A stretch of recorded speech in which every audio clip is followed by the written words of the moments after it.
Okay, let's start the movie. Okay, cool. So, I'm James.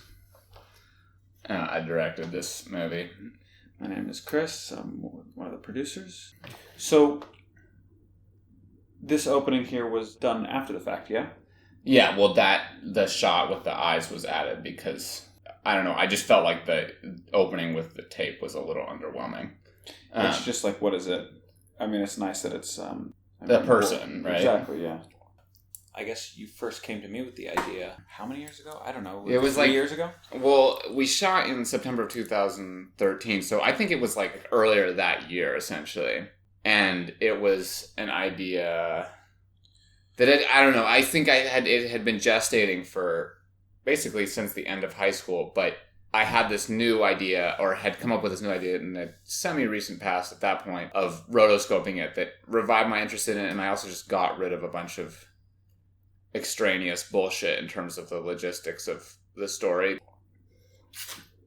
And then the whole concept of the opening was to sort of be a preview of the coming attractions of the film in terms of the structure and introducing some of the aesthetic concerns, like these circles that then get match cut in. So we have the mechanical circle of the tape player match cutting with the iris, which is of course organic.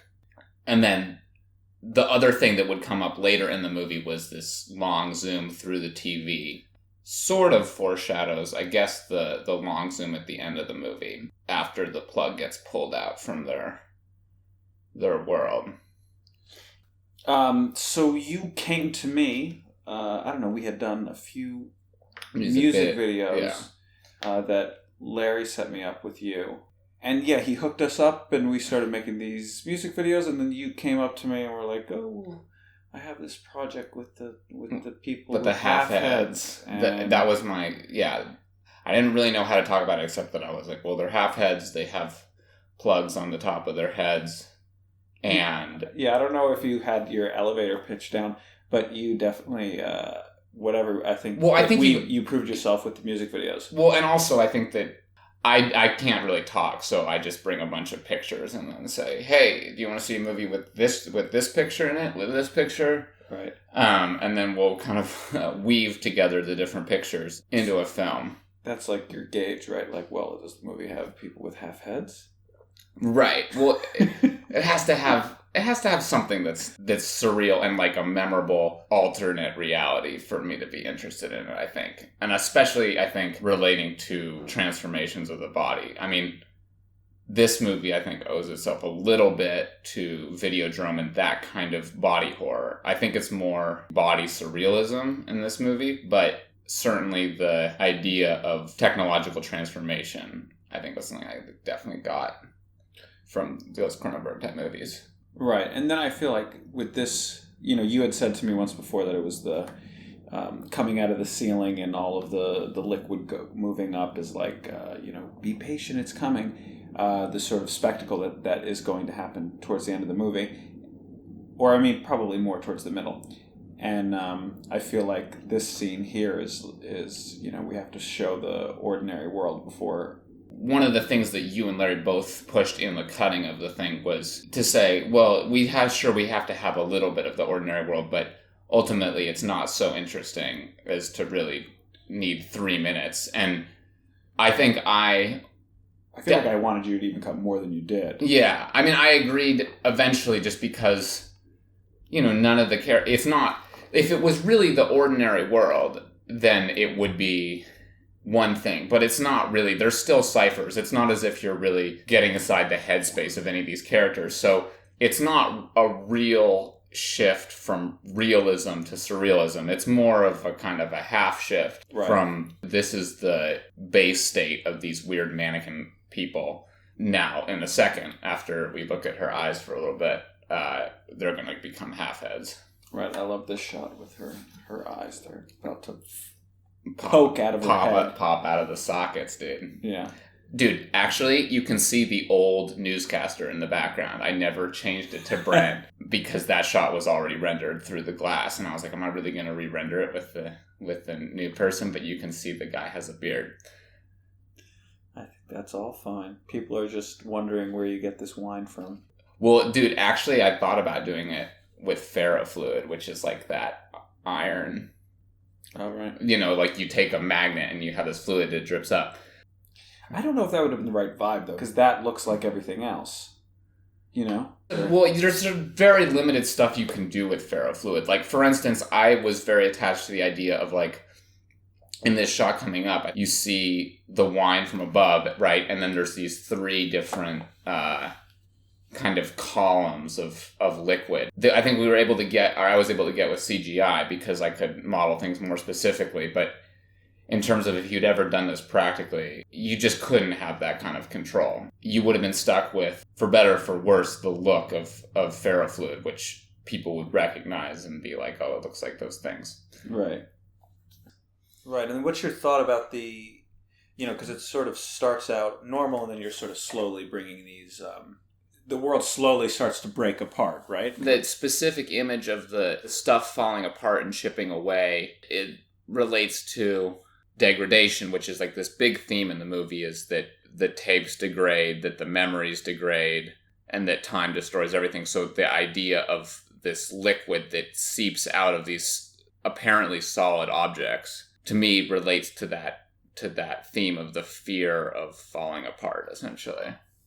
And then what's the choice for, like, watching this newscaster guy?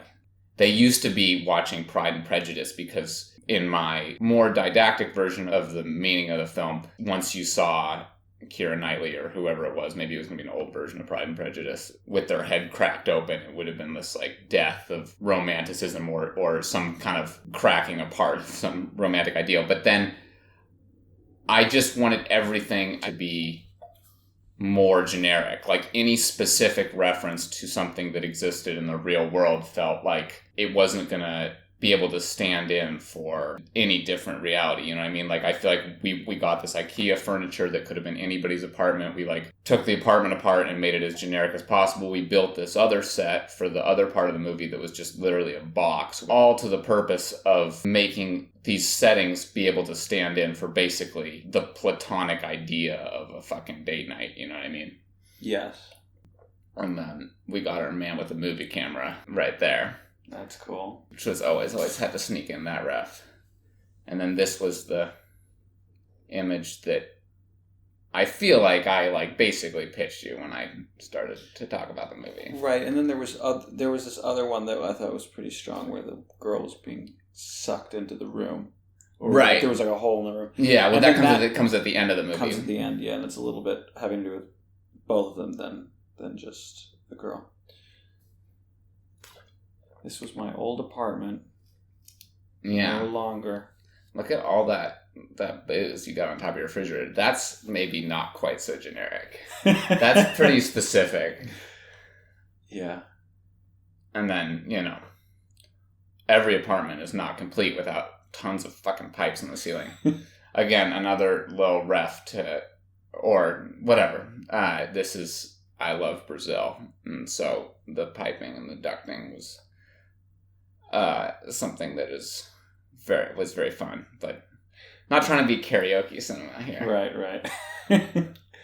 But this is beautiful, and we were able to build this because James was at Bard at the time, and they have we had huge studio space, a big room, and I think we basically were able to get it in a cushier way than a lot of people because we shot almost in like the first week of the school year. So I started building the thing in, I think, September essentially, and before school started. And then when we were filming, it was like the first week of school. So there wasn't a lot of demand for it at that point. And then this set was built because I wanted to see the whole room in both situations. So Chris's apartment was picked because it had these high ceilings and you could look down, and with a wide enough lens you could see the whole apartment. And it was free. And it was free. And then this one but this one there was no way to build something that looked exactly like this because it was, people usually like to have windows in rooms, and so unless they're closets, I guess. Right, and also, I mean, I think he just had a very clear aesthetic of what you wanted, and then I feel like I motivated the building. Well, because we built sets for other stuff, or, I think that you'd produced Eric's project. Oh, right. We had built a spaceship, or James had built a spaceship. And so it was a fun trademark of, like, what it was to do one of these collaborations. But then also, and even getting the location, you have your very clear idea of, which sometimes could be, you're so cemented into what it's going to be. But James does these storyboards, and we actually just would pawn them off to get things for free. Like, we gave, how many did we give to my roommates? I think there were 3. Yeah, so we're like, oh, well, and we'll give you this piece of art. And then, now we're into this section, which to me is kind of the heart or the center of the film, which is the process of what it is for them to connect with the tapes and just trying to, in a rigorous and real-time manner, just express cinematically the process of connecting with the tapes. I mean, I was thinking about this earlier. I feel like I'm more attracted to, like, the narrative of processes than I'm into the narrative of, like, these grand arcs of what is normally considered narrative in movies, because I think of, in my life, how I construct my day and how I construct meaning in my world is like, well, I gotta go to the store, get some milk, put the milk in the cereal, then I gotta buy a subway ticket, go to the place. Like, in terms of how I find meaning in my little world, it's just running through lists of shit. So I find, like, cinematic explication of processes somewhat more relatable than, like, whatever the kind of arc that you might normally get with another. Right, and then your sort of tools are like dealing with rhythms of shots, right? Right, or yeah. motion. I mean, I think this one deals with the circular motion. Right, I mean, it's starting to bring it in here, and it's still static, but then later, when as the thing starts to ramp up, the circles start to move. It's funny now, I'm thinking about circles. I see circles everywhere. I mean, I think that as I've tried to move, do other stuff beyond this project, it's like I've had to untrain myself from circles, because it is just such an easy way to organize a shot or to compose an image, to be just like, well, there's a fucking circle in the middle of it. I mean, you're talking about process here, but your life making this thing, it took you, post was like 2 years for you. And like, that's, I feel like you feel most comfortable in it. A little sneak peek behind the scenes, guys, is that this is our 4th attempt at commentary on this thing, and I just went away and thought about what I wanted for the commentary. So what I feel comfortable with in a creative world, I think, is being able to step back for a second, think about what is wanted, what is needed, what the balance of the whole thing is, and then come back into it with a new directive, or, I'm just not such a fast thinker in that way. So the world of post-production and animation is perfect because it is more slow-paced, and you think about the thing, and then I think, I guess it applies mostly to the CGI animation, where I was able to have another crack at it the next day or the next week or whatever. I don't know. I mean, that feels rewarding to me. I think that working more in production, it's like you have the answer now or you don't have it at all. And I have tried to adjust to that, but it's been a transition for sure. Also, but I don't know. I mean, I've these small tasks. You're thinking, you're like, it's the... well, it's like you think through it. Right. And I feel like it's maybe like the characters in the movie, or like, I guess being attracted to filming process is not so different or so far removed from being attracted to processes in general, and being like taking it through this long thing, which, if you haven't heard from the Kickstarter video or all the other stupid media, the vibe was that we filmed the thing in like 2013, and then I had a whole new group of people funded by a Kickstarter come in and do visual effects, and that was a whole thing. And then we started rotoscoping it, which meant printing out all the frames and then doing pen and charcoal, tracing them. And then finally scanning them in. Yeah, scanning them in and adding the printout over the tracing over the printout. Right, and like I remember I was talking to you and I wanted to see what was going on, and you're like, I've traced so much, and I'm like, so where can I see it? And he's like, but I need to scan them in. Like I felt like you scanning them in was the biggest pain in the ass. Oh, well, dude, I mean, it was very stressful because it was like I had, at the end of, or at the beginning of 2015, I had 3,000 new frames or something. But they didn't exist in the context of the movie, so it was this nerve-wracking thing of, Like, is it going to work? yeah, or it just wasn't really... It's just like anything. It's not really finished until it's finished, and I think that, this is the other side of process, is that working on a movie that's super VFX heavy is... There's no way to really know if you're perfectly on the right track or to have that kind of confidence until you're able to see the thing as it exists kind of in its finished state. Because it's like we had a little bit of the movie rotoscope, but it was like, but what is the rest of it going to be or whatever?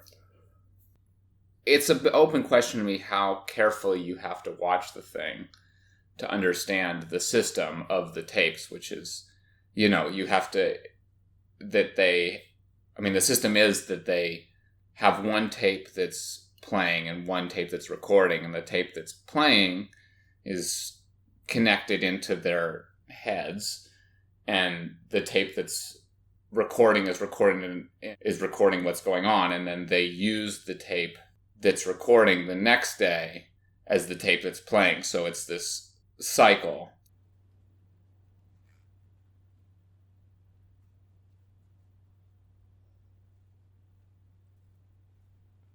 Did you think about this during sex? I felt like, the original idea, I think, for the movie came before I'd ever even had sex. So it was more just like... Right, because you had been living with this since you were in high school. Right. Which some people have sex in high school, but I was not one of those people, even at all. I had an abstract idea of sex, like more of a rhythmic idea, I guess you could say. Which was, now we're at the end of this sequence where it's been speeding up, speeding up, speeding up, speeding up, speeding up, speeding up. And then this shot that goes down and through that mirrors the shot at the beginning, to me, is like the orgasm where the experience of something becomes so intense and kind of hits a wall that the only way to go further is to go through. It's like an asymptote, I guess. It goes... I can only really make sound effects. And this was the image you're talking about with her getting sucked in the hole. Yeah. This was one of the original... That wasn't even a storyboard. That was just a drawing. Well, it was a piece of concept art, because I think that was one of the newer ideas. Was the wormhole.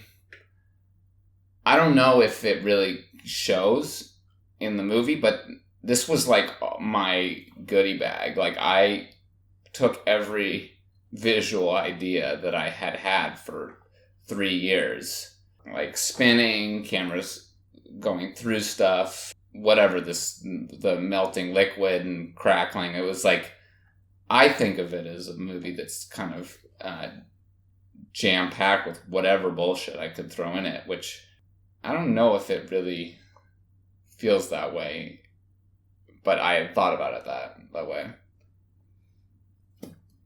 And then this is much more sparse, I guess, this coda.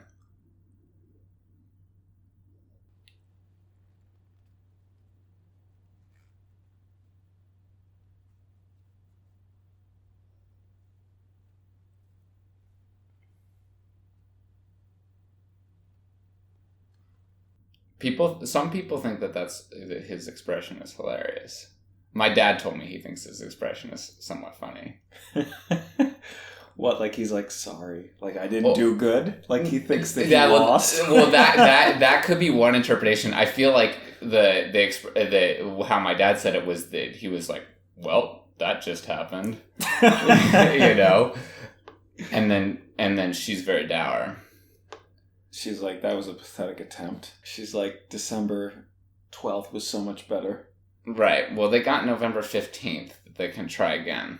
Yeah. Although the unanswered question of the movie is if the tape from the day before is shitty and aborted, does that poison the well for the next day? Yeah, maybe.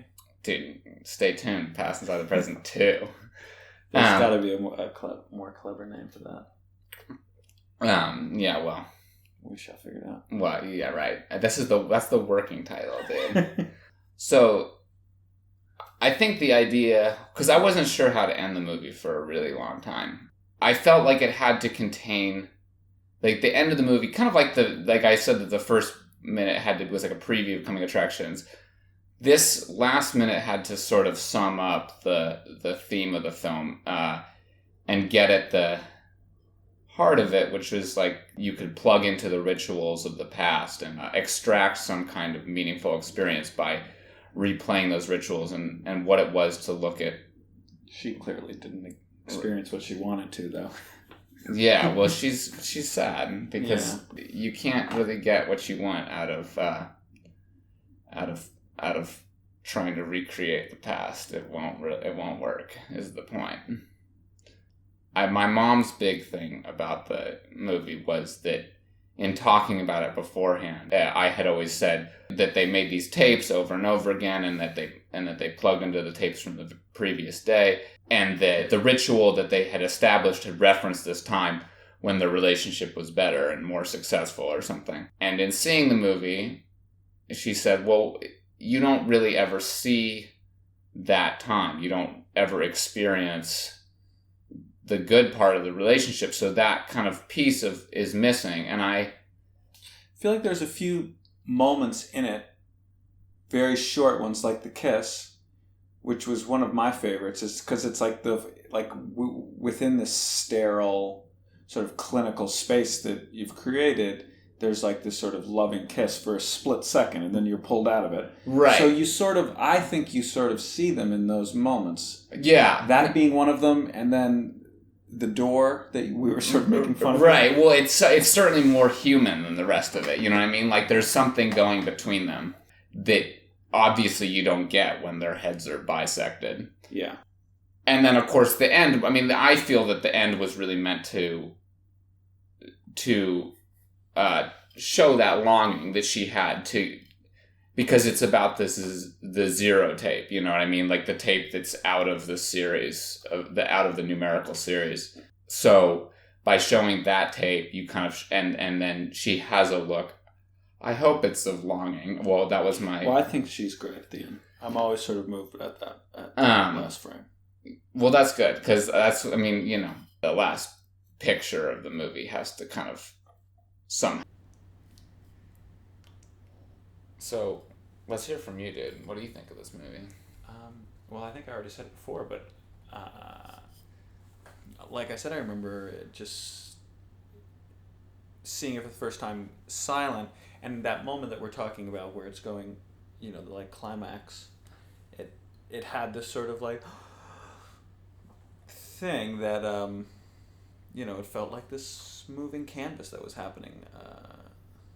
Right. Well, you're very attentive to the image because you don't really have something else telling you. There's not this other source of information. Right, and it almost makes you like you don't even want to breathe. You know, kind of. Yeah, well, I know, and I like that. That is this crazy thing about silent movies is that, like, in the right context, it makes everybody shut the fuck up because they can't get away with anything. You know what I mean? Like, if it's a really loud sound, you can whisper to your friend. But it forces you to be quiet and then creates a sort of a cathedral-type zone. Yeah. Which, you know, is one of the things you don't get from watching it with sound.